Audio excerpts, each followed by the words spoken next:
Okay, so this is a test. Oh, Wilbury Castle. Good evening. How are you doing over there?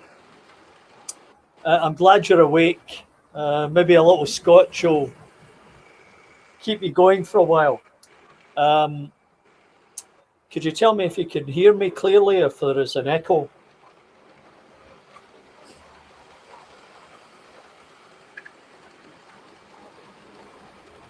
I'm using a new mic here. I'm just trying to check it out.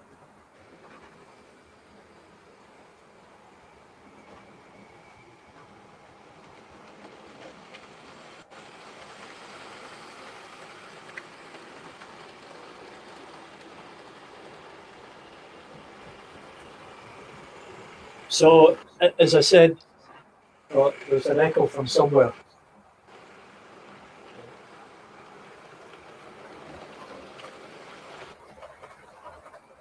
Okay, I think I think I dealt with that one.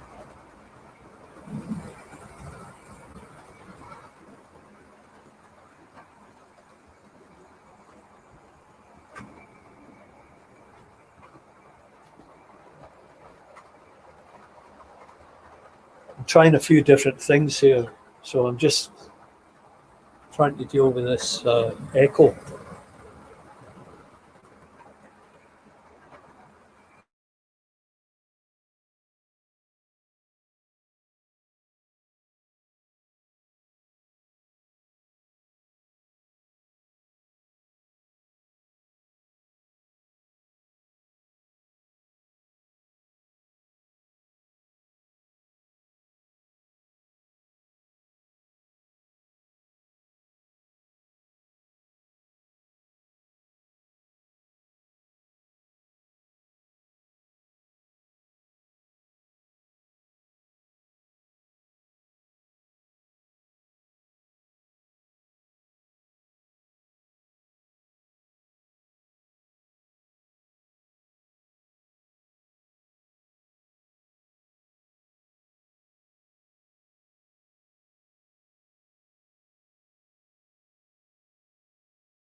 Okay, how's that for sound?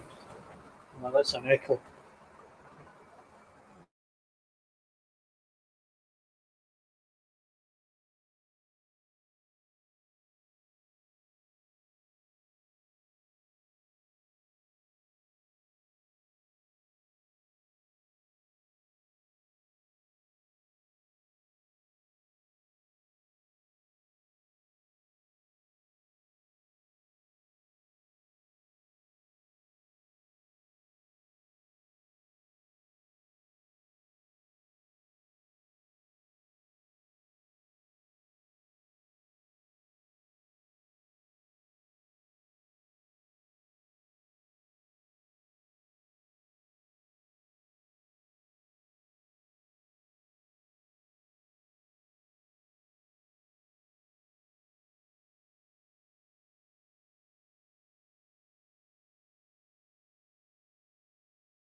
got a little bit of a derailment here. I mean, these Pullmans haven't been out the box. This is, I think, maybe the first time. Oh, there's an echo.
Okay, so that's.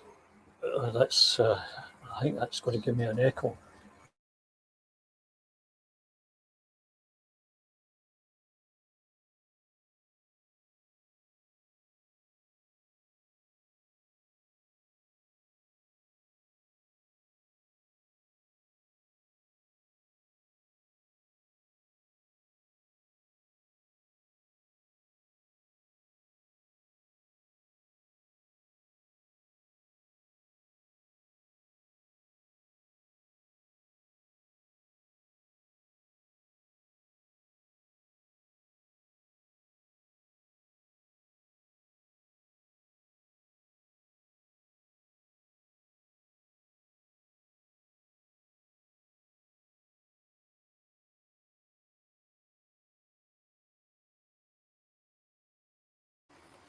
We'll try it again this way. Okay, so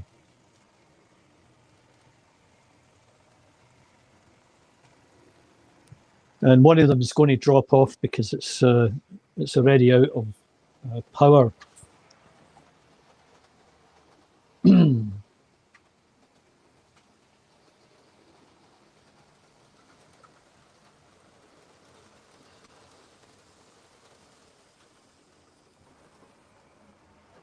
Anyway, we'll try this again. It's 1,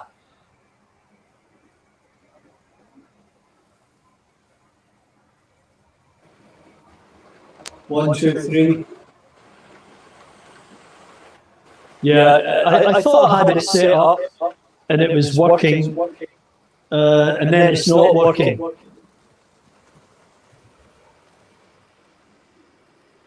Cam 3.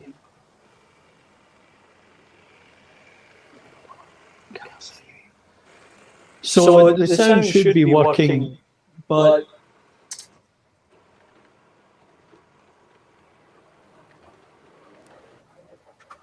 we'll try that. So hopefully you can hear something, but it sounds as if there's still something going on here that I can't control. And I think that one's going to die off.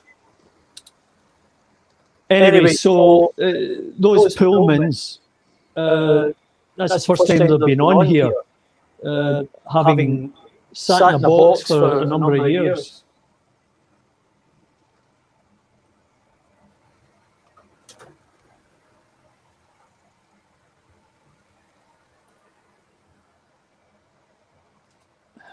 So I had it working with just one camera, and then I went to 2, and today I thought I'd complicate things and go to 3. So that's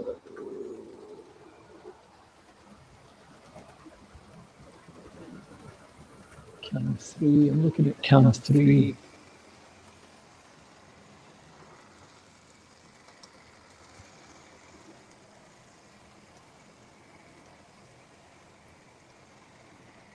There's only one person now. That's too bad. And I guess it's getting late over there. Yeah, I apologise for this because, as I said, I got a little bit behind. I'm just wondering, have you jumped forward an hour?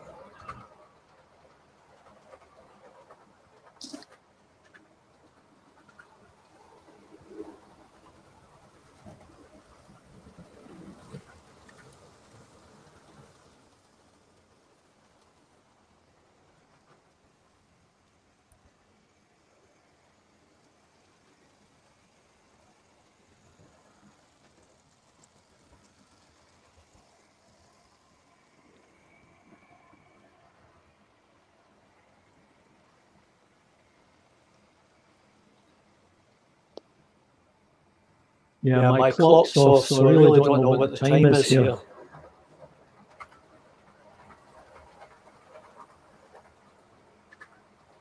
Oh, 5:17 p.m., that's okay.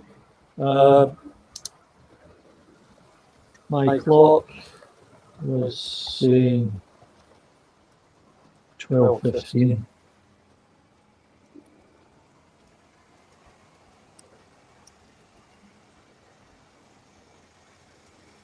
Okay, so I'll continue assuming that you might hear something.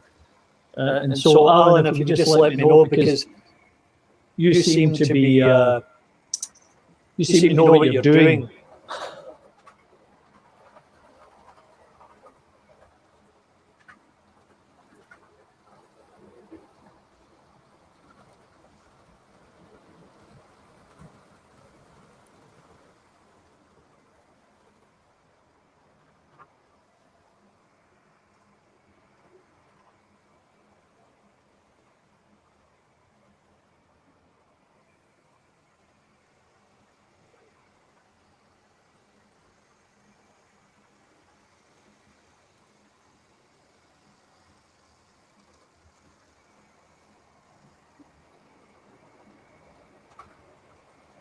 Yeah, hi, Paul. Can you hear me?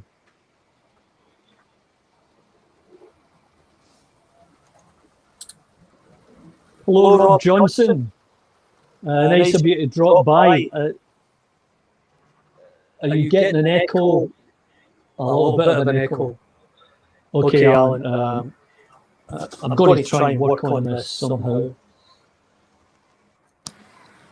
It is complicated.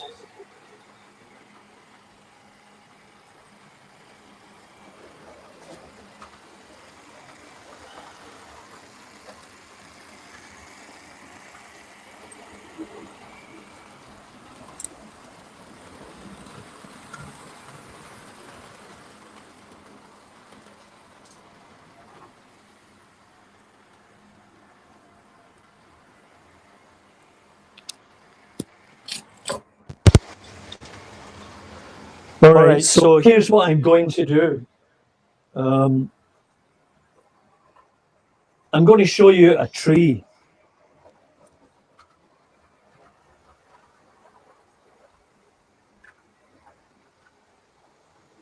Okay, so you may have seen this tree before.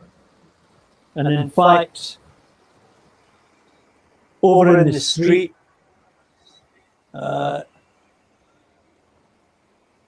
you can see that one there. Now, it's a bit on the large side, and I think this one is more appropriate. I'll get that sound fixed at some point. And just for scale, oh, here we go.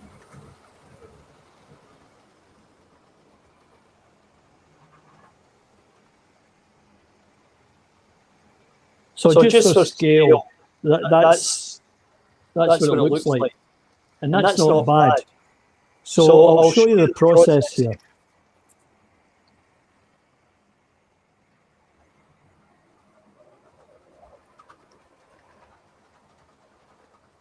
So in the garden, we have lots of these dead flowers. I can't remember what they're called, but they're kind of blue lilac colours, and they're in big bunches when they're flowering. So I cut them off, bring them inside,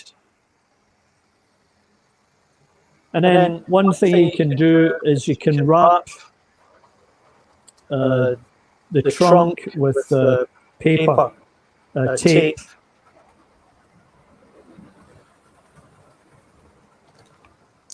And then what you can do is,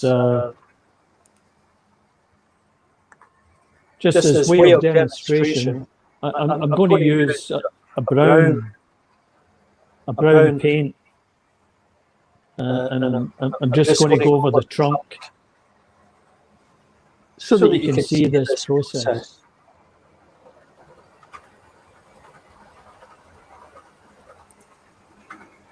And when that dries, you can add in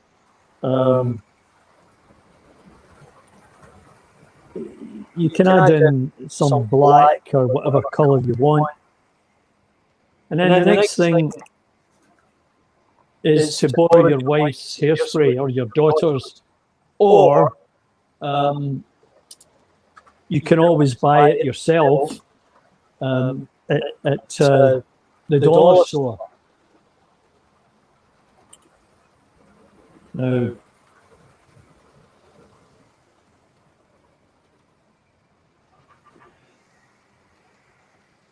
Now, if you're looking for flock, here's a good tip for you. Some of you may have seen this the other day. This is the green foam that they use for flower displays. And you can crush it up, and that's cheap foam.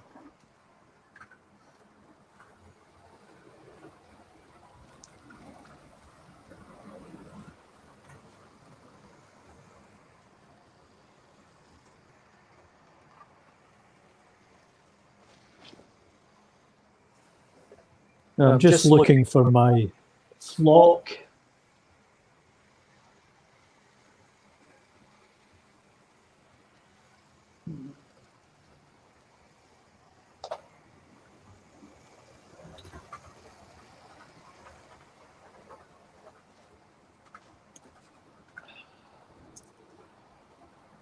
Okay, so let's see if I can count two.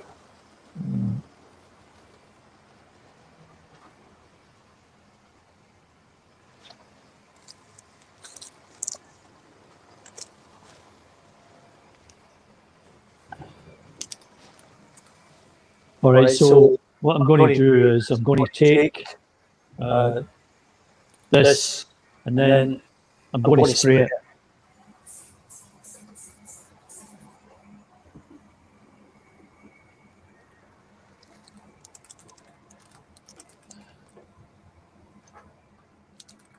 And then I'm going to take some of the flock and just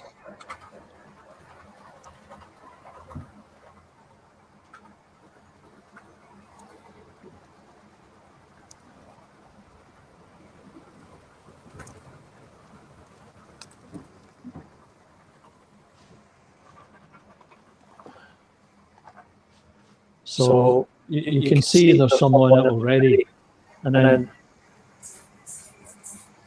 give it another blast, and maybe change up the type of flock that you're using, a little bit more lumpy and maybe a different colour.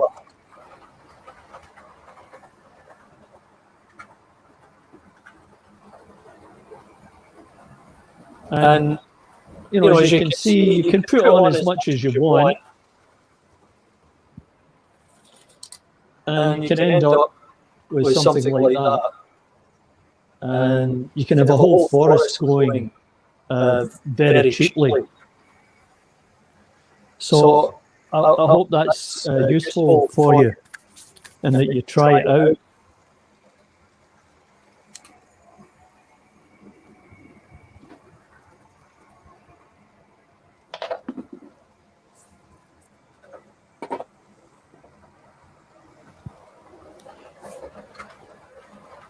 Now, some of you may have seen the Anderson shelter. I guess in Dover they must have had millions of these, Alan. Okay, Rob, get some for me. So I made this out of tinfoil, and I made those corrugations. Got a little thing here that I can do it with, and that's about an inch square. And I covered it with flock and put a little bush in there. And if I drop the guy in,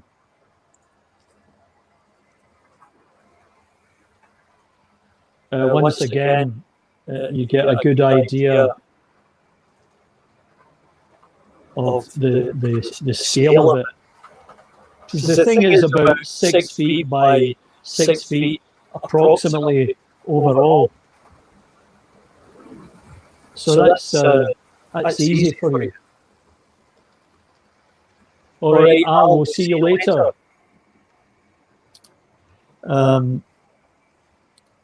So that's a couple of little things that you can do on your own.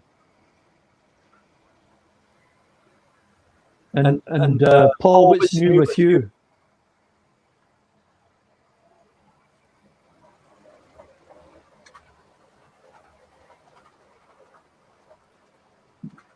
just try and step out the picture here so that you can see more of it.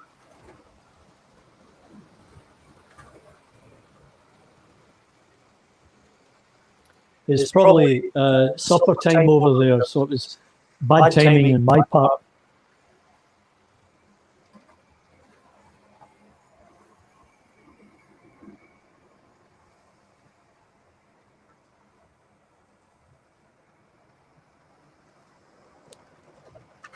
A couple of little spots on the track slow things down.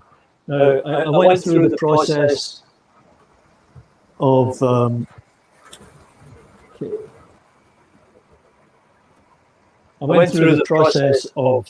checking the points, and I found a few of them were,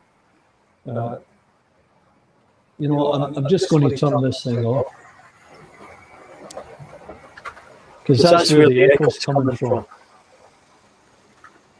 And we'll go with what we've got here.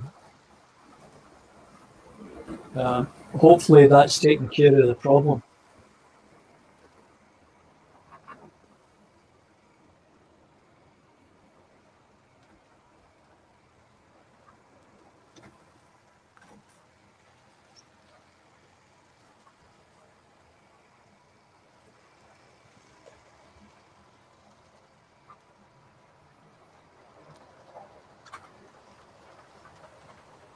Yeah, technology is great, but it does have its challenges. You know, if you don't set things up in a system,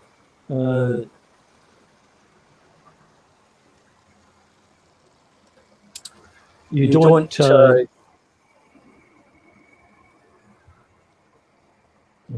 There, that's better. So if you don't set things up systematically and test it repeatedly, you're running into these problems. And I've been finishing the plumbing. It's an 18th birthday present for my eldest granddaughter. How nice.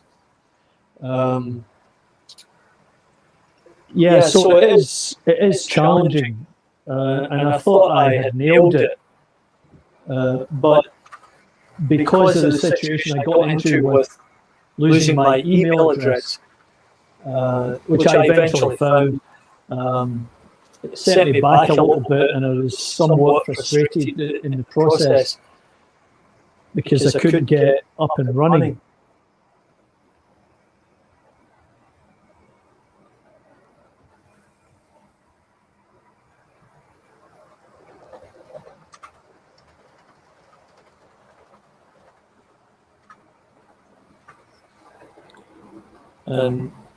You may have seen this one hiding. A little scratch-built station master's house made out of cardboard that you get from foolscap papers, and then brick paper and plastic card for the windows, and the roof tiles painted up, and some flop on their scale seams, I think. So quite enjoying the scratch building bit.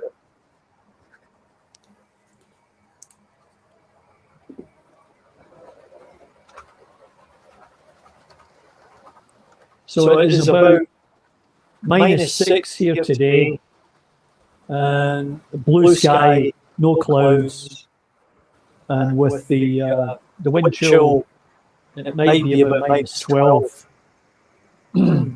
There's snow outside, but it's frozen now, and we're having it snow for about 4 days or so, 4 or 5 days. And it'll come and go as the weeks progress, and it'll get warmer. Like next week's going to be 6, 7, 8, 9 degrees, 10 degrees, which is something to look forward to.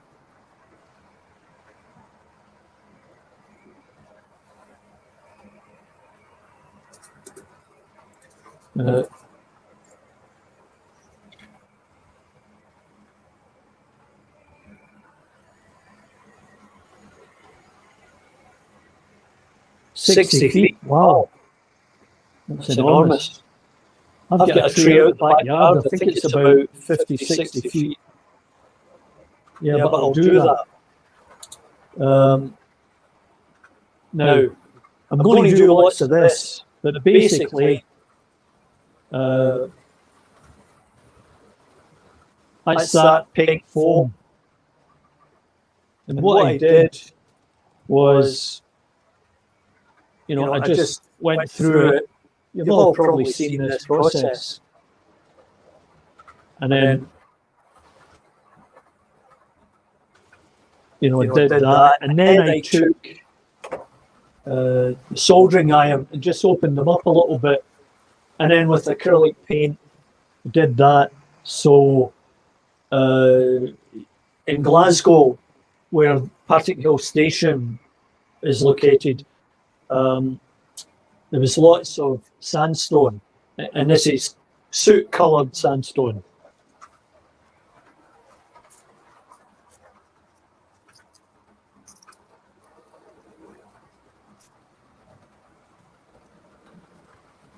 And, some of you may have seen this, but if you haven't, that's my rendition of the concrete wall.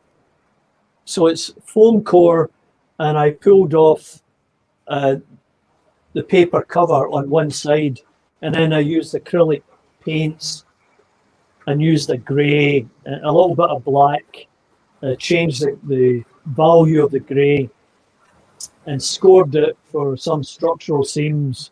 And then I dug a piece out and put a little piece of wire in there to suggest a rebar. And then, of course, the flock finishes it off. So that's an easy build.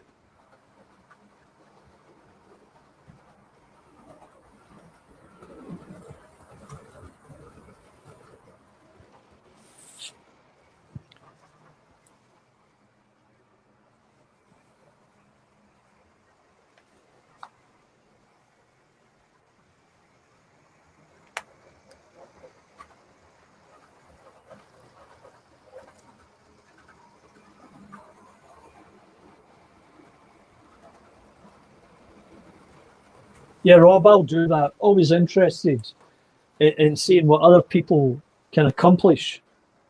This is all kind of new to me, although I do some artwork, and it's the artwork that's helping me do this kind of stuff. And if you want to see it, see the artwork,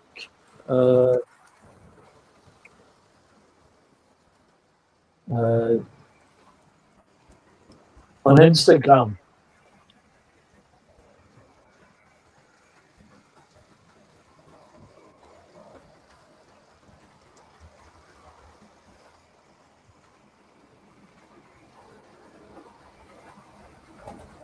So you can see some of my artwork on Instagram, and I've got photographs and videos of the layout, and a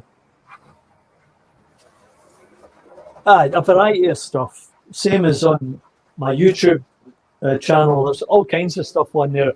If you want to rent a car in New Zealand, I show you what kind of car I got, or California or Hawaii, all these exotic places where we rented a car whenever we travelled.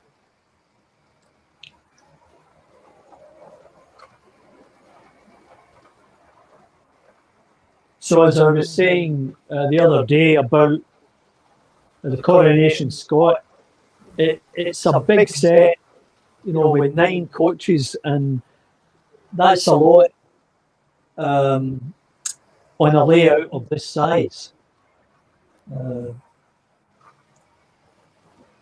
So, I'm not really sure of what the future holds for that one. I might consider selling it, because it really belongs in a nice big layout. It's got a big long run so that you can appreciate it. I did a few sort of cameo shots that are on YouTube through the station. Some with a canopy on, and I've got to put that back on. And you know, these big long trains running through at speed, and the street scene in the station really sets it off. It looked good, but as I say, on a small layout, it's just on the large side. Although we all love to see trains flying through stations and out in the open.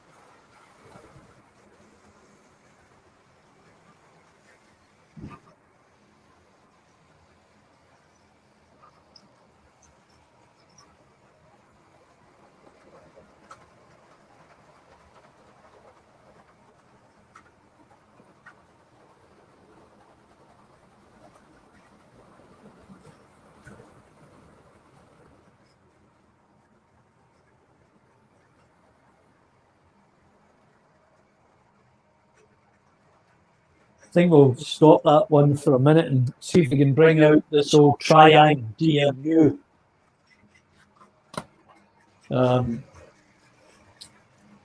That tube's been in a box for a long time, and the set's not exactly right because I don't have a middle car. I have a couple of extra trailers, but you know, I serviced it a little bit, and as I say, I fixed up the points so that it could get through, and it seems to be doing all right.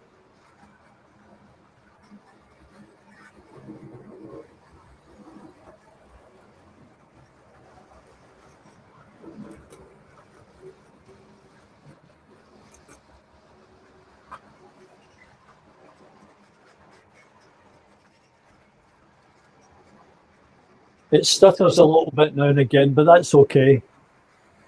You know, it's got those wheels that you can't adjust. You know, it's a big job to go through all these coaches and some wagons and replace the wheels. And of course, some of the wheel sets just aren't the same overall size, so that they don't just fit in perfectly or don't fit at all.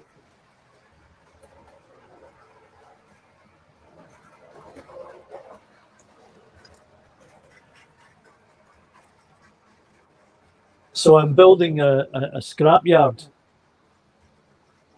and there's an old B12, broken of course, and I painted it up, hopefully to make it look as if it's a wreck and it's going to get cut apart any day soon. Acrylic paints and some powders. Now, there's the thing about the powders. You don't have to go and buy expensive powders. You know, if your daughter, granddaughter, or wife has got makeup, that can do it. Personally, I use pastel powders. So I've got the pastel chalks, and then I scrape it up into powder, and then dab it on, and then fix it. So it seems to do the job. Can you still hear me?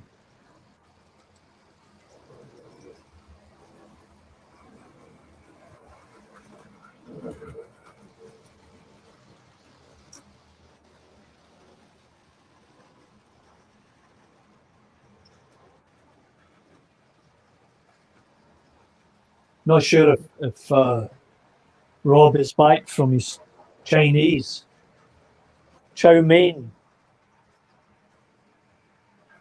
We were in China a few years back, and we were in, I think it was Xi'an. We'd gone there specifically to see the Terracotta Army.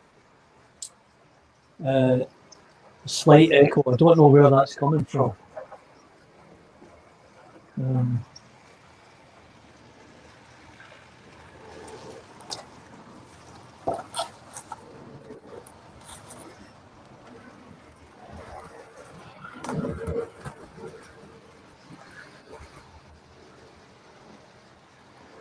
Yeah, I'm not sure about that echo, but we'll see how it goes. Anyway, so we went to Xi'an, and they've got a big pedestrian area, beautiful, all lit up with all the major high-end fashion stores and people dancing, and it was a great atmosphere. But they also had one of these markets where you can walk through and buy all kinds of artifacts, let's say. And then there was an eating area, and we walked over there, and they had scorpions on sticks that were still moving when they put them on the fire. A bit of a delicacy, but sorry, not my idea of dessert. Yeah.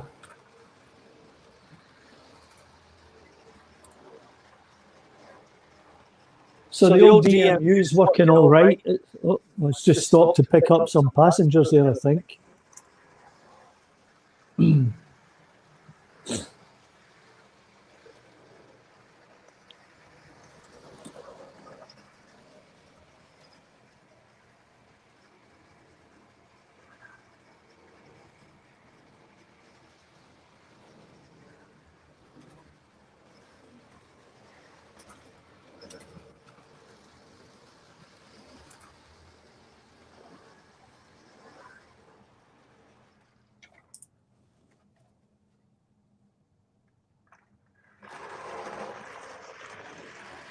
Yeah, so what I'm going to do is I'm going to bring out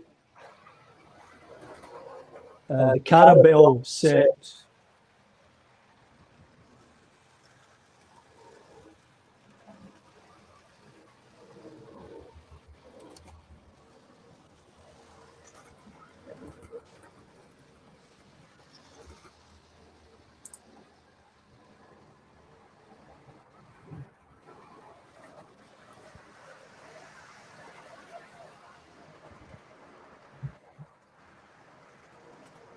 So I have about 5 or 6 of these Carabelle car carriers, and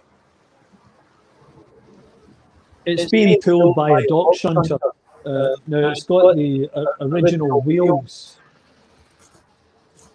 and it's got that magnadhesion, so it hangs up every now and again.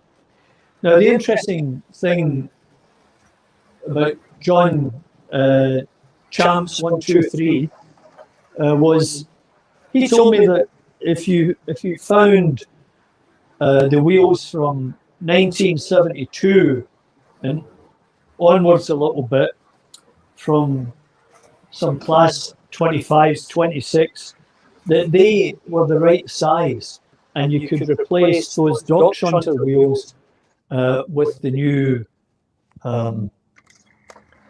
newfound wheels, because you can buy the machined ones for $27.50 a set. And I bought one set from John for the EM2, and that worked out. So there's a couple of options there for you if you've got older stuff. Yeah, that.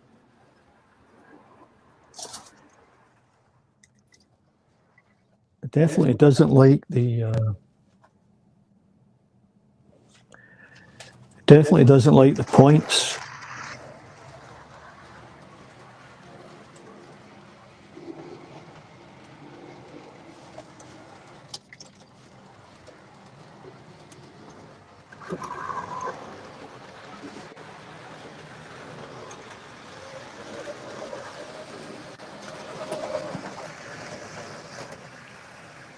So it's a case of finding the right combination here,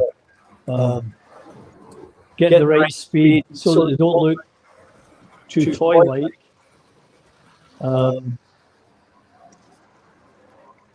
And fast enough that they don't stumble over the points.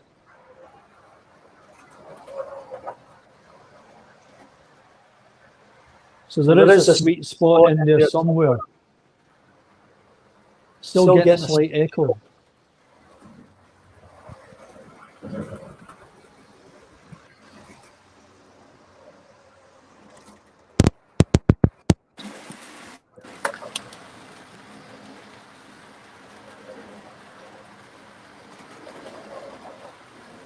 Yeah, I'm not really sure what this echo is all about. I need to do a little bit more studying to find out.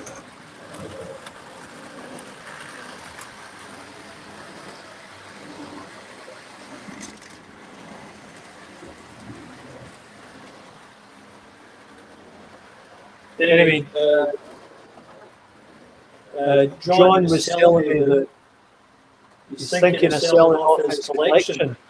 So, if you know John and you've seen his videos, you know that he's got some fantastic stuff, and it's all in brand new, pristine condition. So keep an eye out for it on eBay. I'm not sure when it's going to happen, but he said that's the plan.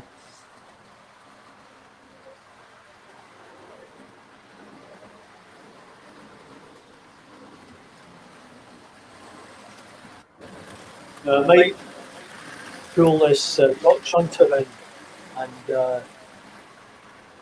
replace it with the EM2.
I'm not so sure about the EM2 because it's got those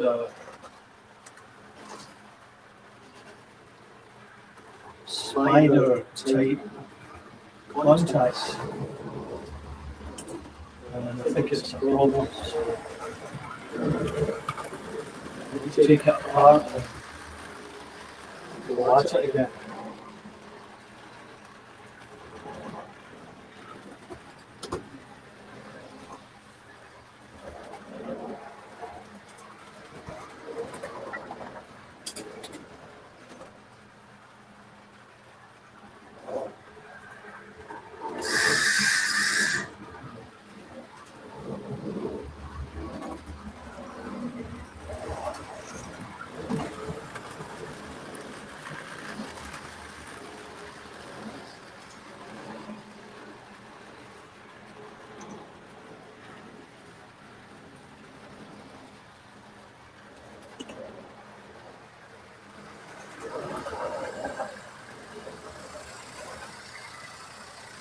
So I've got that 4F. It's an air fix, so it's got its own distinctive noise, but that's okay. It runs really well, so I'm quite happy with that. The only problem is that coupling's off from the tender, and I'll need to fix that.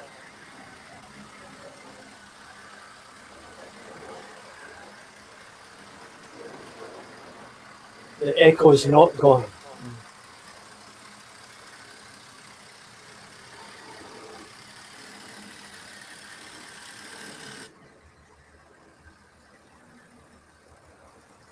So I'll carry on experimenting here, because one of these has got to be creating the echo, and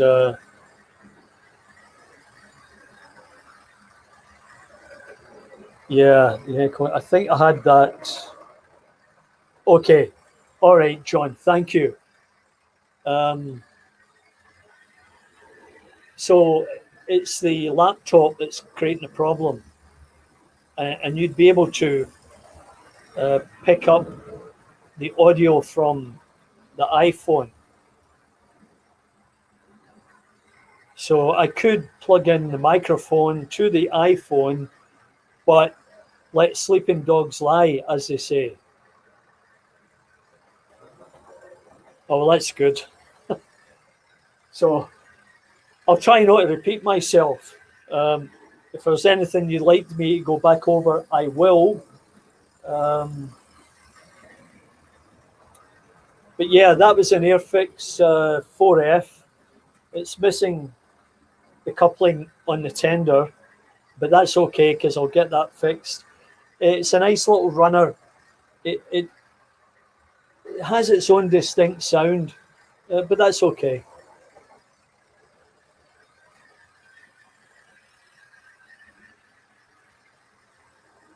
And another one of those exercises that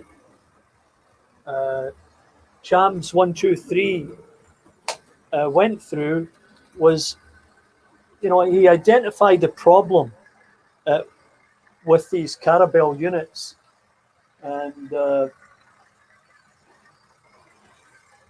okay, I think the DMU is tired. So he identified the problem with these Carabel units, and it was that they needed to stabilize them, because as you see, this one flops around a bit, the bogey. So what John suggested was to put a screw and a nut in here.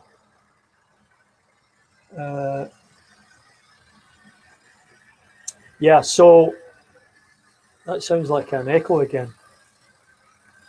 Anyway, so what I did was, in each of those, I put in nuts, bolts, and washers. That stabilized it. And then he said, get new wheels. And I picked these wheels up on eBay from China, and they run fine, as you can see.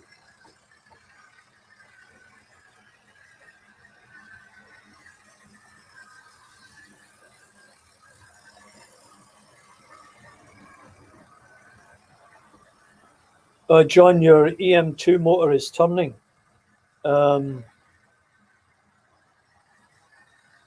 Yeah, well, one thing you might want to think about looking at is the spider pickups, because that's a problem with the one I've got now, is when I changed the wheel sets, I pinched the pickups as John described, and they're maybe not making 100% contact, and that's what causes it to hesitate.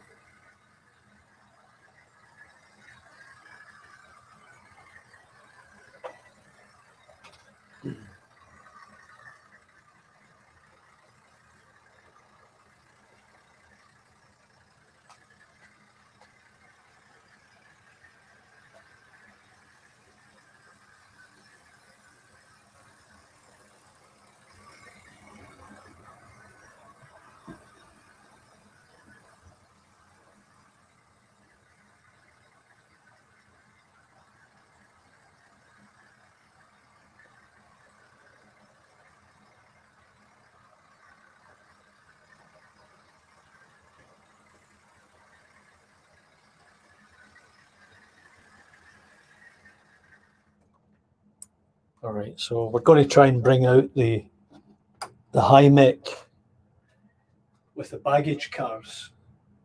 Those baggage cars are Lima products.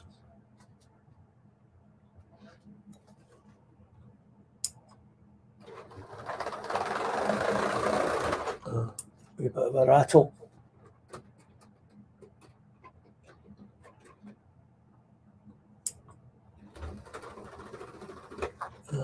Just see that.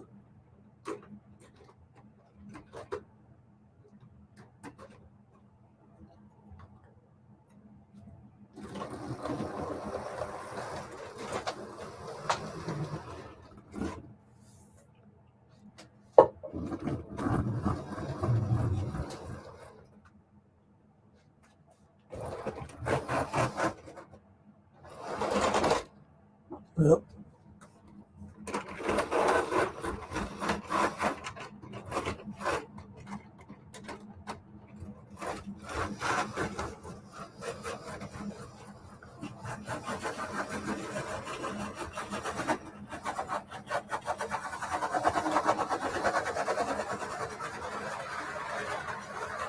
Once again, with the Class 35, it's a case of getting that sweet spot, not too fast and not too slow. That's a nice little set. I think they're all those blue ones. I think they've all got the same running number. So for all the rivet counters out there, I'm sure you're going bananas right now. Okay, let's see.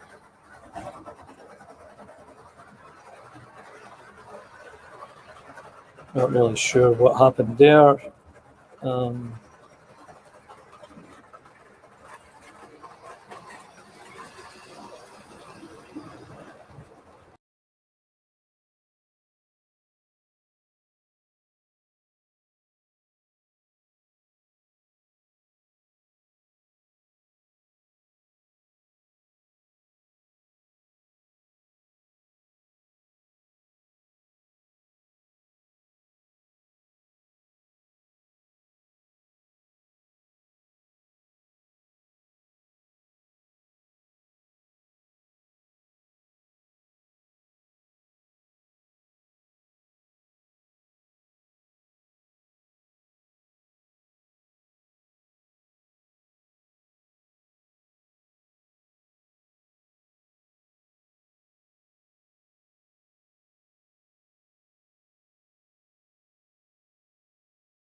All right, so how's that for sound?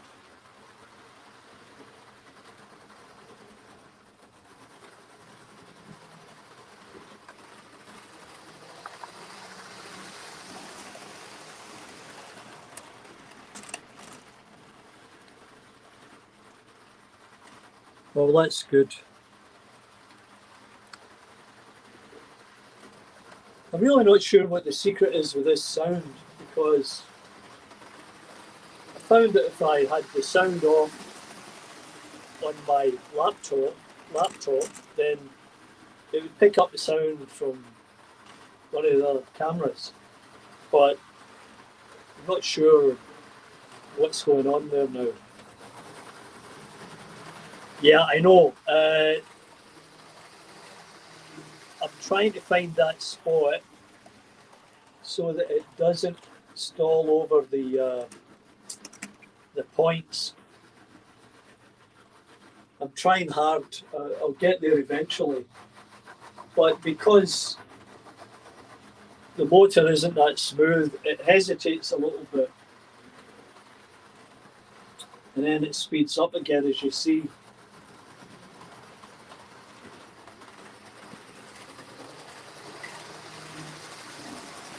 Well, you saw it here first. I'm glad you could make it to witness that, John.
I've got a Class 47 coming through here, the Prince William, which makes up uh, the Royal Train that I've got. I've got three carriages for that.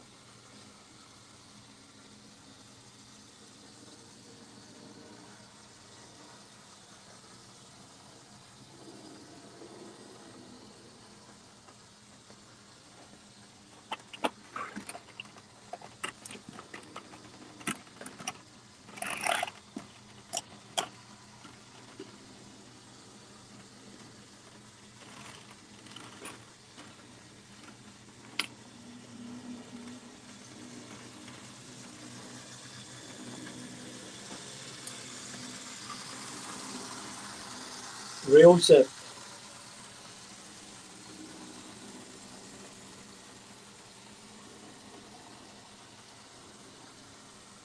Yeah, John, that's an interesting point about the power feed. All I've got is uh, one set of wires to the up and one set of wires to the down.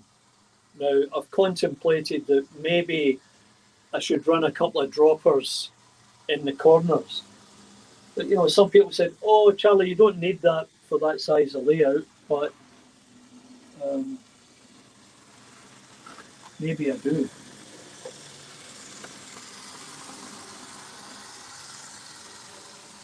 What do you think, John?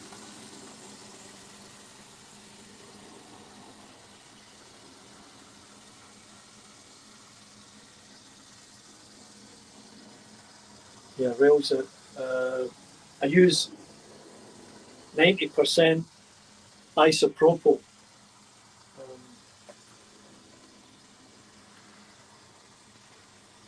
Seems to work for the most part, but as I said, the big issue um, are the points.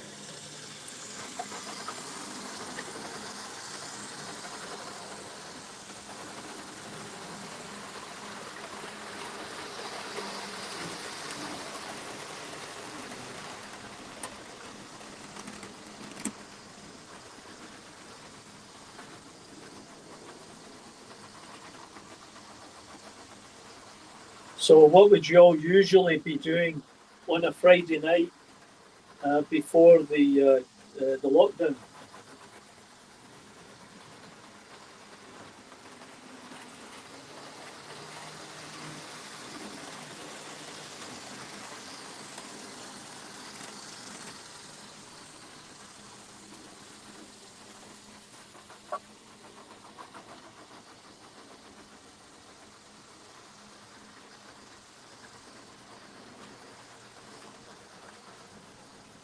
Right, so I'm going to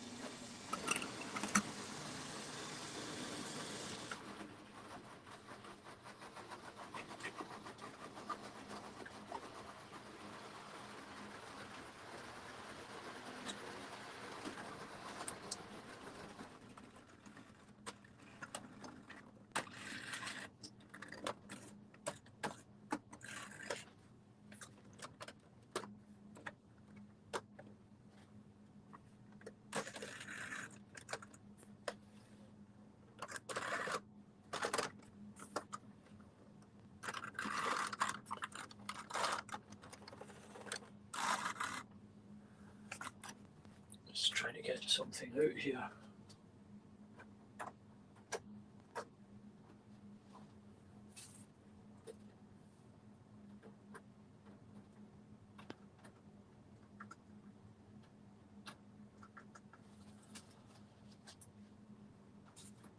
I'm still here, guys. I'm just trying to get something on the track.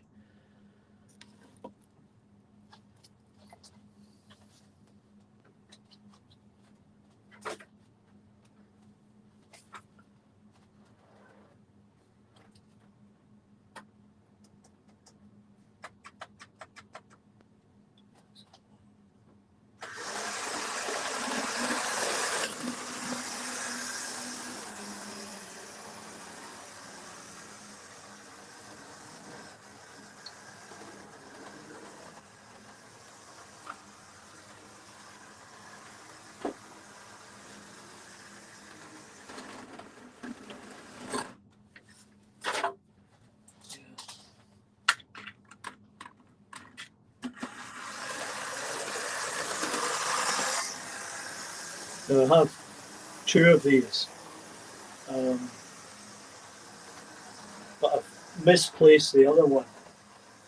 It's in a box somewhere, and I was trying to get organised, and I found this one. It's a Lima product, and it runs quite well.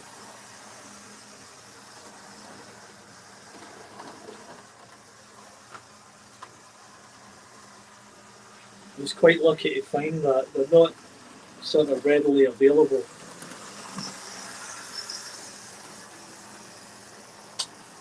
And I can say I've been on that in Glasgow on one of the times I was back.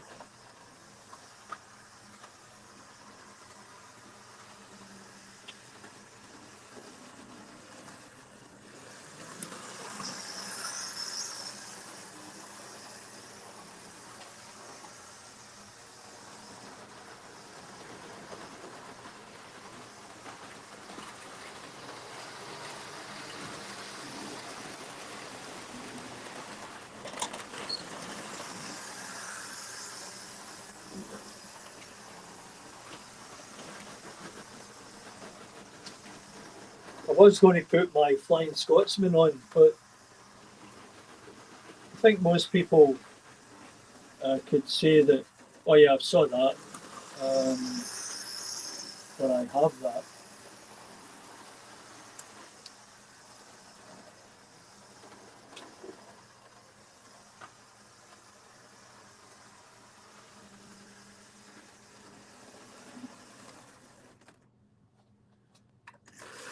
Yeah, it's all very complicated using electronic cleaners.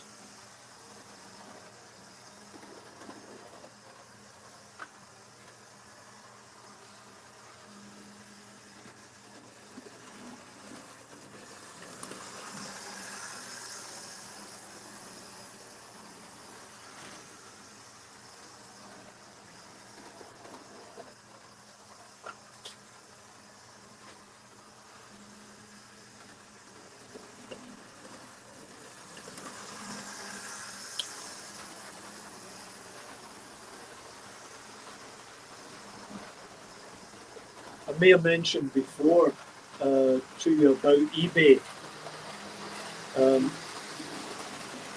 As I live in Toronto, the cost of postage from the UK via eBay is often astronomically high. You know, if I bid on something that's, let's say, £10, it might cost nearly £10 to get it here. So I've sort of stopped buying from eBay just for that very reason. Now, I'm a member of a group called the Plate Layers, and you know, at this point in time, we meet on Zoom calls once a month, and the last one on Sunday past, there was discussion about planning for the Great British Train Show, which is what they call their show, in September or October. That's really the main source for getting product. There's a couple of dealers around scattered across Ontario and one in Vancouver. So I would generally wait and attend the show, you know, either once a year or once every other year it would come out, and look for whatever I need then. But the problem is, I've got a lot of stuff here, and it's difficult to go through it and decide what I should keep and what I can run in a limited space.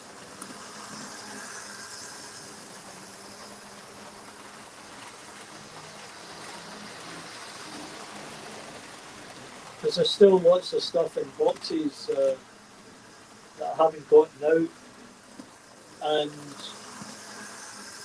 all my large locomotives, which is mostly what I have them in these plastic containers.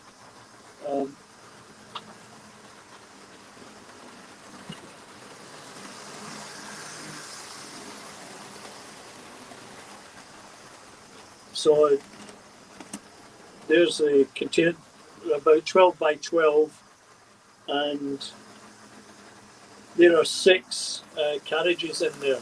So that's the West Highland Railway carriages.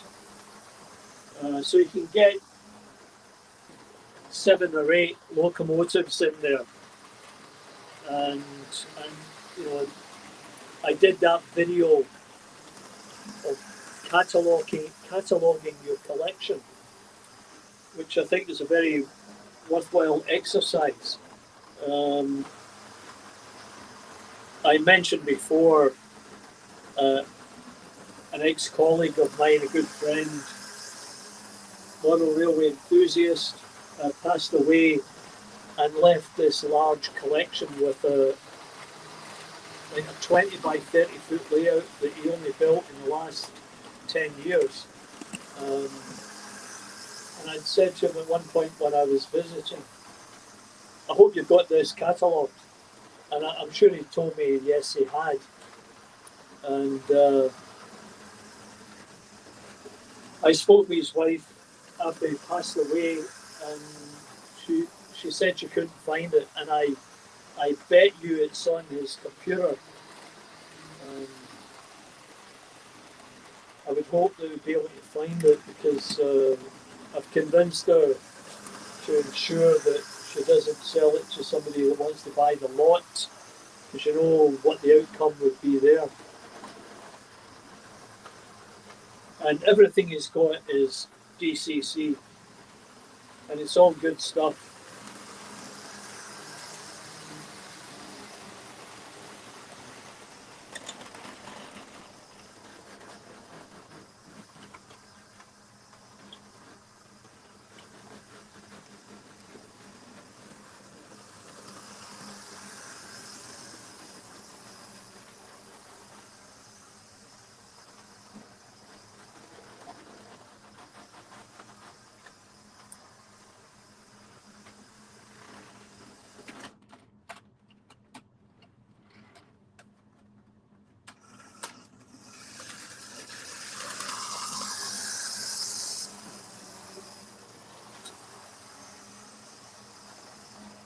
For those that haven't seen my 3D printed buffer stops,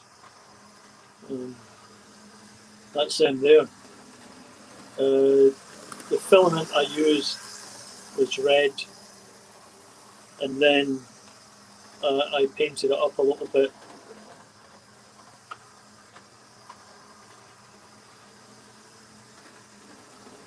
Looks quite good. It doesn't cost too much when you've already got a printer. Unfortunately, I have to change a nozzle on mine, so I haven't done anything else recently, but I will get back to it. And I'm thinking of getting one of those circuit or cricket or whatever it's called. That way, if I want to do any buildings, I can cut out the facade on the cricket and apply brick papers to it. That would be one way to go. Or for window frames, you know, if you're scratch building, trying to build window frames is horrific because you quite easily cut your finger off if you're not careful.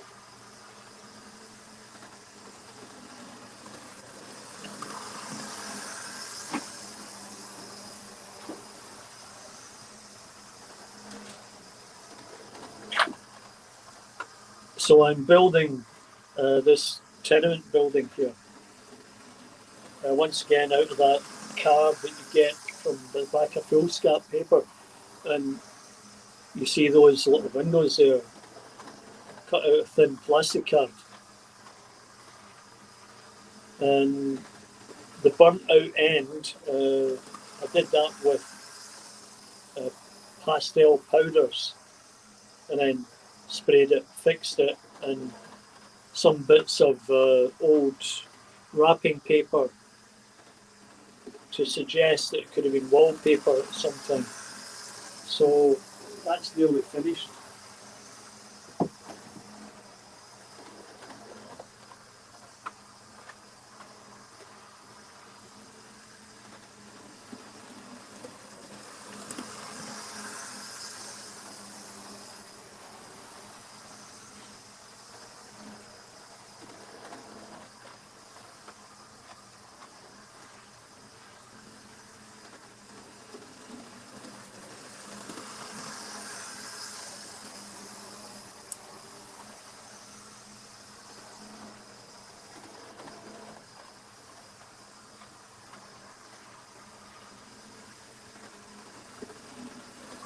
Yeah, that's a good idea.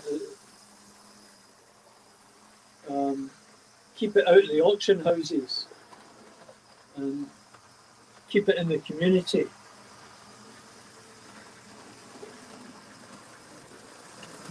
And that's what I'm hoping it's going to happen with this friend of mine. He has all the boxes for everything that had a box, and there are many. So you should be able to put them all together. And I'm going to assist her with that process. And she said she would allow the club members to buy some of it, but she would keep the majority of the collection. Now, I haven't spoken to her recently, but I'm not sure why she would do that. Maybe for grandchildren. I'm not sure.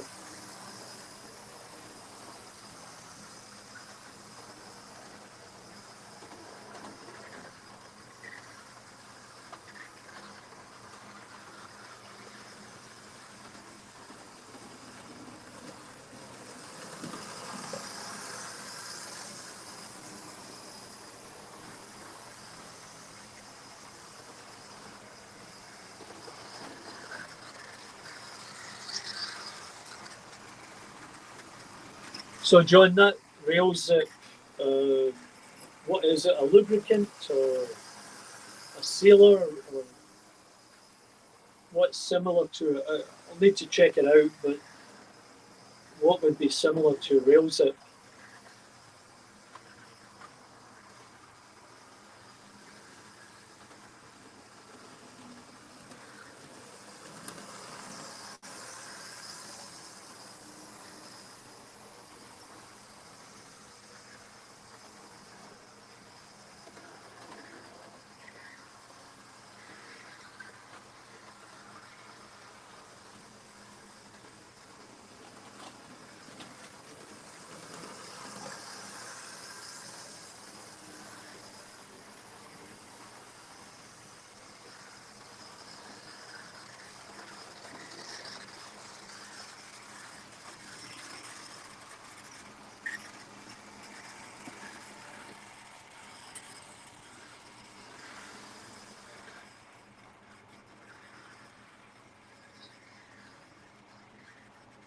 red conducting oil. I'll have a look for that.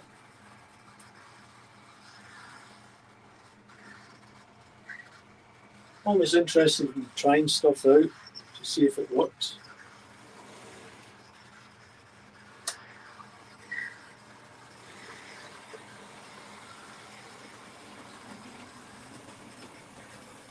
I'm not an expert in any of this. In fact, I know very little about it, and I'm constantly asking questions of those who know much more than I do. So it's always a good forum to chat about things. So the little hug that's coming around the 040, I got that through the Hornby Club. I got that and a diesel shunter, which was pretty good. And then, I don't know if you can see it. So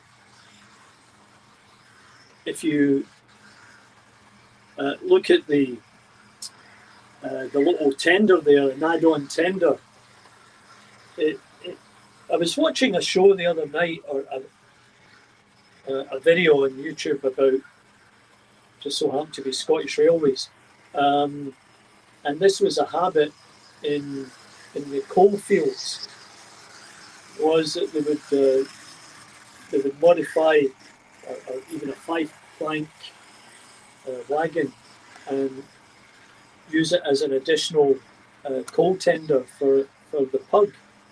And one of these was filling an excessive number of empty coal wagons. So I thought a while back I'd seen this in Railway Modeller or Modelling Railway or some magazine like that.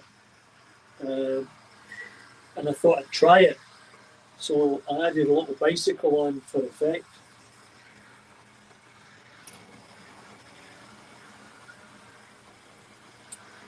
And those are fish vans, or it could be banana vans. So you can have a whole rate of banana vans. And I saw a video on that where they would load them down in the south of England and off the banana boats that were coming over from the Caribbean, and then ship them up to London and other cities. And then at the other end of the spectrum, fish trains that were coming down from Aberdeen and Inverness and Mallaig. They were using refrigerated wagons similar to that. And one of them, I had weathered a little bit. You can see the difference between one and the other.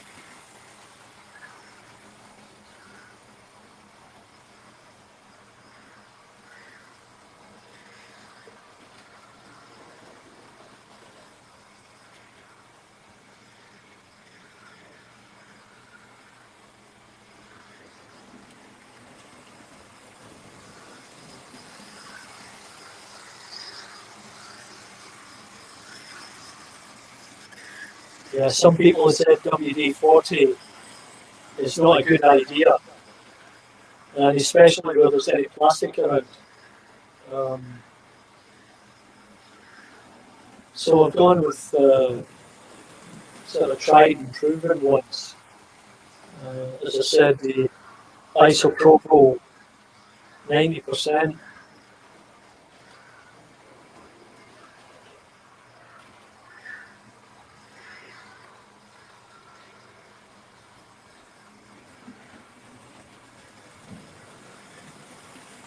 Now for these Pullman carriages, I only got 2 of them with names. Sheila and Lucille, the others are blank. So maybe one day I'll find the right combination of names for them. But a beautiful set. And I'm sure there is some history, but I had a holiday near Fort William. Yeah, well, that is a great. That is a great way to. Hang on a second here. A bit of maintenance to do.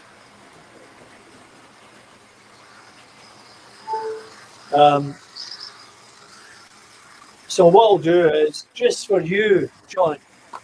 I'm going to pull out my West Highland Railway carriages. And I'll get them on the track if you just bear with me for a couple of minutes.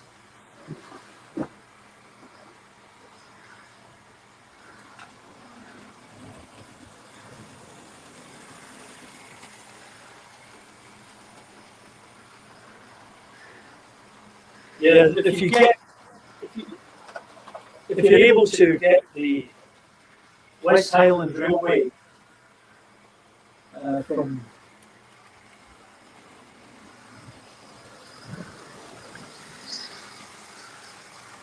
if you're able to get the West Highland Railway from Queen Street Station up to Mali or Lake, wherever you want to see it,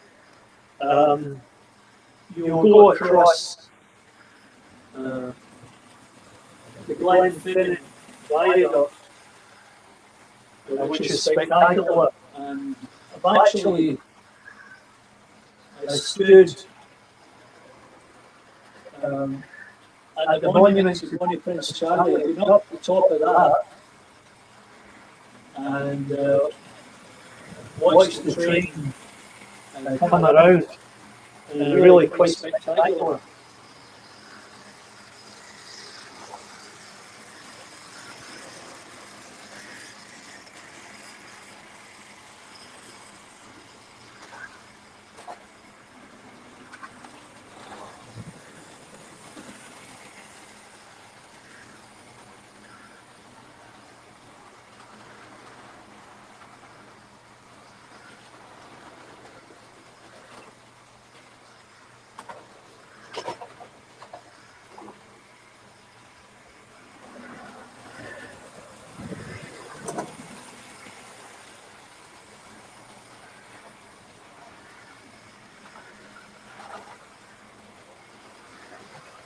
Nearly there.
Okay, so I'm just going to get the Black 5 on here. Thanks, Paul. We'll see you again.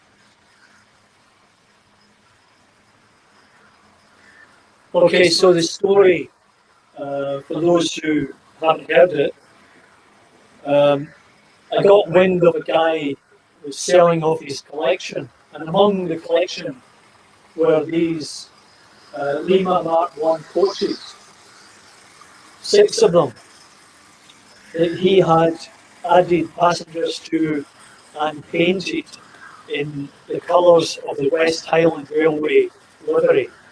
That, and I'm not sure if it does it justice, but you know, they're green with a kind of cream colour on top, and they're just beautiful. He spray painted them, lovely job. And I'm pulling it with a black 5, a Hornby, and I have a couple of those. Nice locomotives, very common in Scotland. And as I said, you can board this train at Queen Street in Glasgow, and it'll take you up to Malay and get back. You have to check the schedule. Otherwise, it could be pulled by a Black 5 or a Class 25 or 26, or it'd be XBR Mark 1s that was due the trip. And it's on my list of things to do.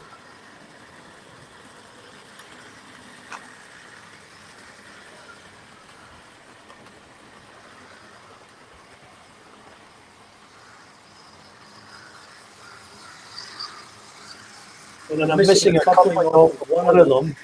As a result, the brake pan is in the wrong location. But I'm not really looking at it. And the problem is that the coupling is missing in it. It's the only way I can arrange it. And the guy put an LED light in the lamp, which is a nice effect.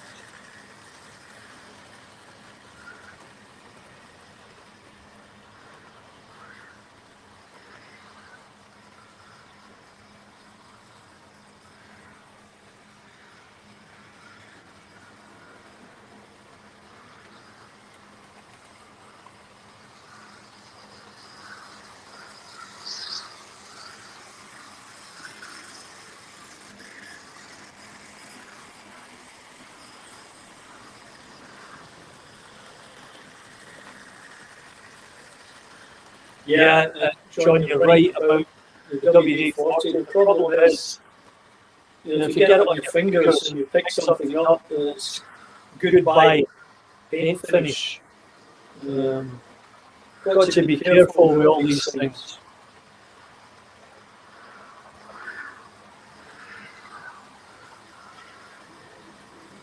So I have been thinking of the Echo's back pain. Okay, so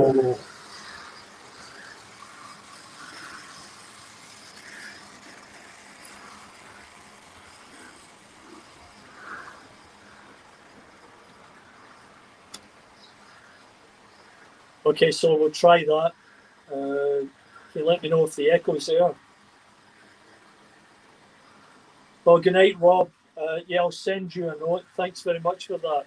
Be careful out there.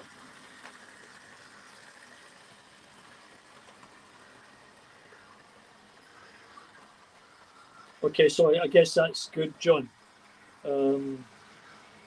Yeah, once again, it's whenever you change up cameras, no echo now. Yeah, that's good. Yeah, thanks, John. Appreciate that. So I was thinking of maybe putting another line in here, another track, but I think the 2 tracks is enough to handle, and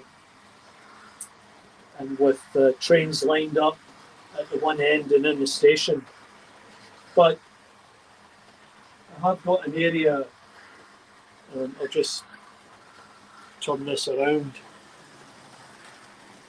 This area here, I I have it started as a kind of a loop, but it's also going to act as local storage. And I haven't connected it up this end. Thought maybe I would try and get it to come down here and back into the station. So I'm not really sure. But also, the bigger plan is to build the series of bridges across here, connecting up on the other side there. But that's, I'd say that's some time off.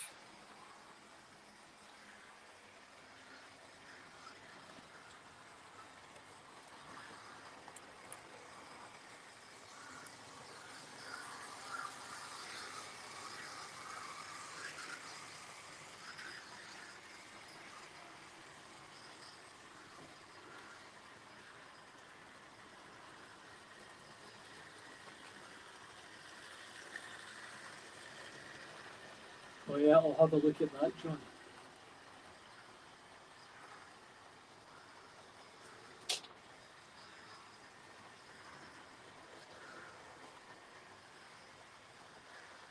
Yeah, as I say, it's a spectacular site. Mic is muted, so I don't know what's happening there. I'm assuming you can still hear me. And that would be out of my iPhone, not um, not the laptop.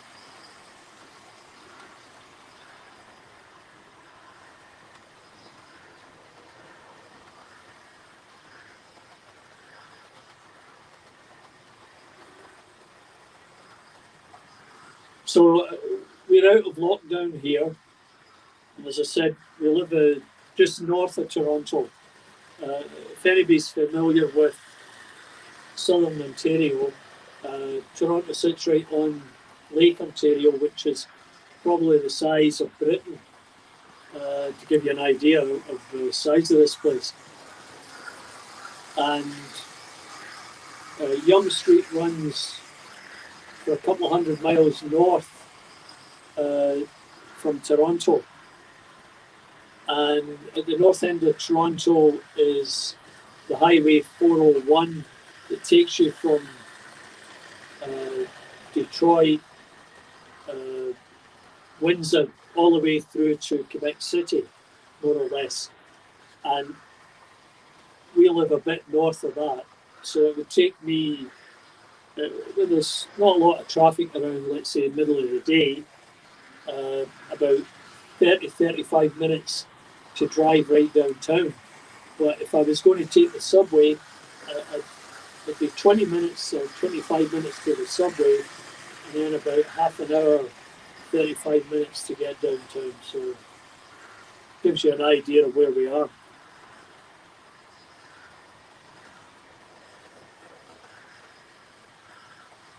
Yeah, I'm sure parking was a nightmare.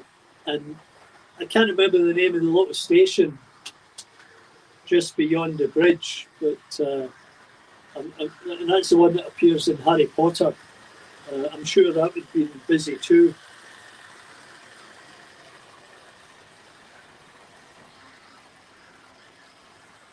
Oh, and whereabouts was your daughter? And where are your wife's relatives?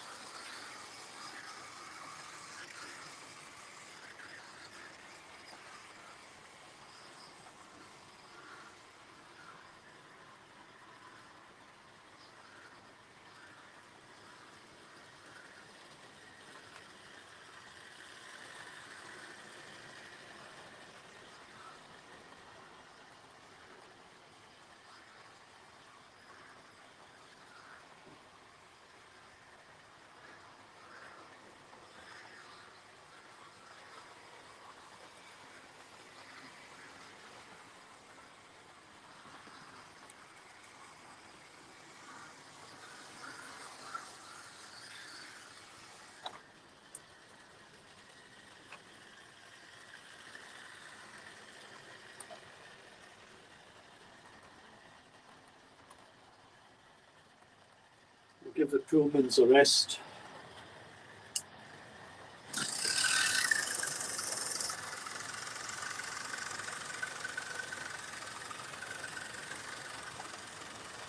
Yeah, it might be Glenfinnan.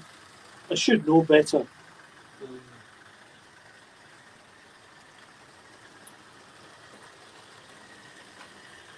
Well, yeah, Vancouver. It's a nice city, right on the ocean.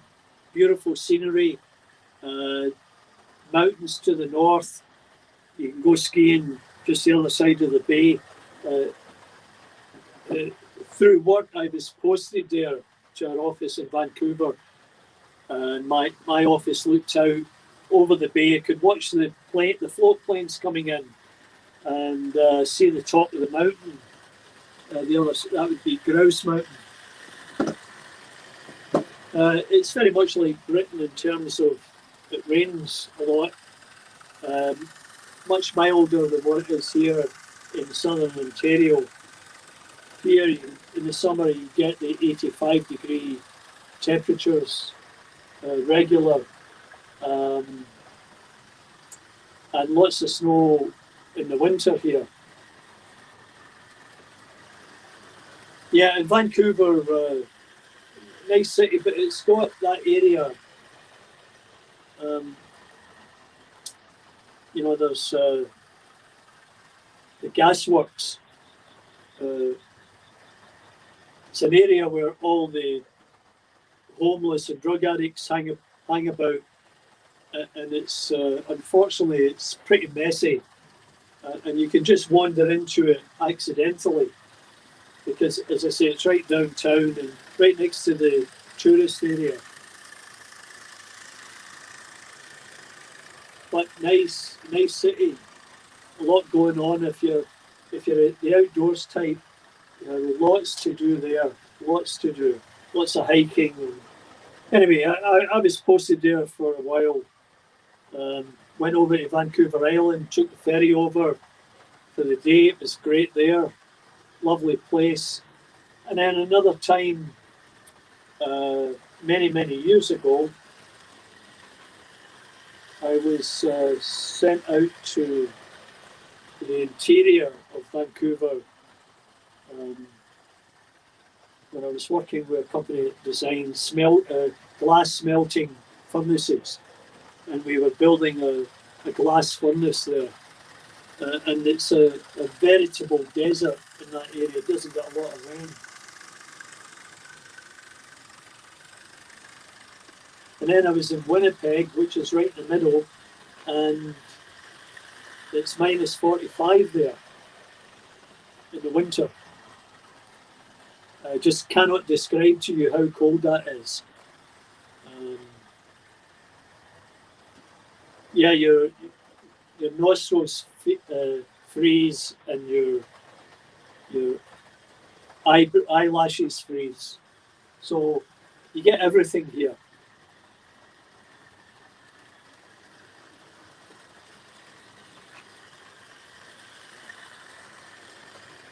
Yeah, that's true.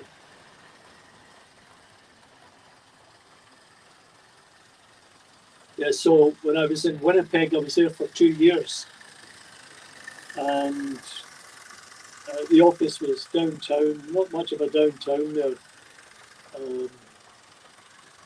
And the hotel I was staying at accessed the overhead and underground tunnel system that goes through stores and across roads. So I could stay indoors most of the way to the office.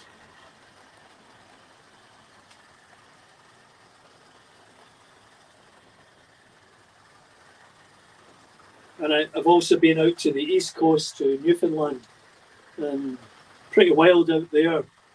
I wasn't there in the winter, but they get massive snowstorms there.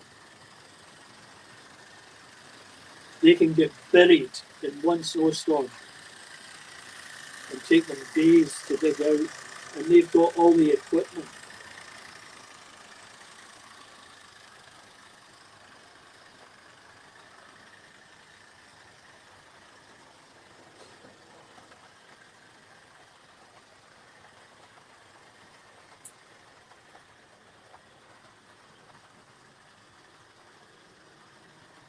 Well, I'm trying to get all of this resolved for that global 24-hour broadcast.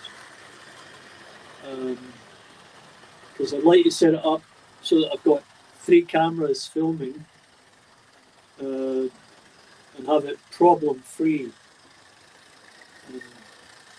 You know, I'll probably pick a selection of stuff that I'm going to run that day and get organised for it. So it's a while down the road, but it's, yeah, lots of practice time.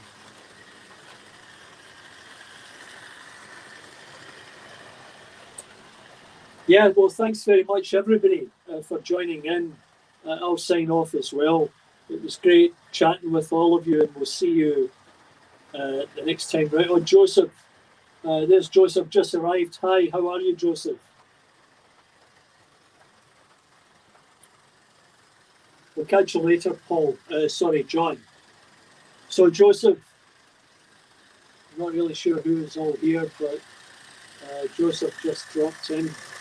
So, welcome to what I call Partick Hill Station, where I'm from Glasgow, although I don't live there. I live in Toronto. I have to keep saying that because Alan in the loft thought I was in Glasgow. Anyway, it looks nothing like Partick Hill Station. It's just, that was a station that was round the corner from where I grew up.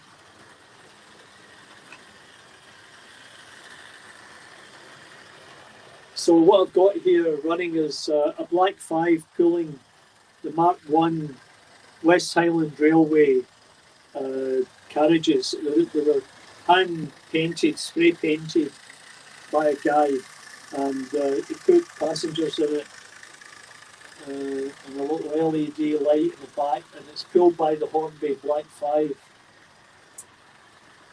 Beautiful set. And then I've got a 4F, an Airfix 4F, pulling 3 Carabelle car transporters. And there's a whole story behind that. Oh, Joseph, thanks very much. It's very flattering to hear that you're a big fan. So I imagine you saw other things on my channel.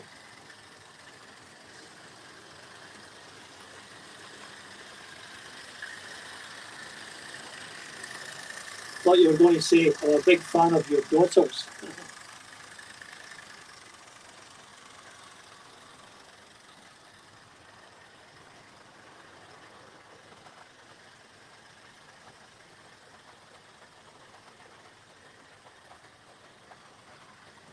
So did you just find this, or are you in the model railway community?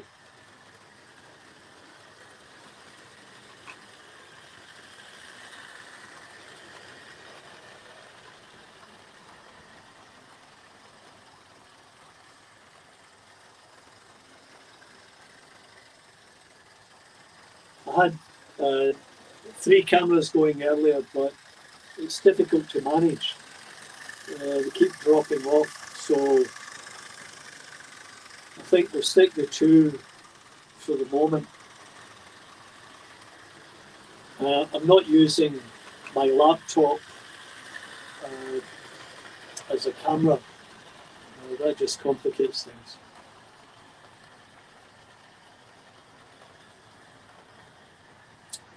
Well, Joseph's left. That was good of you to drop by. I'm going to sign off too, as I've been on here long enough, and we'll catch everybody else the next time. So I hope you enjoyed that. If you are watching, please remember it really helps to get the big thumbs up and the subscribe and ring the bell so that you can catch me next time. Anyway, thank you, and we'll see you later. Bye for now.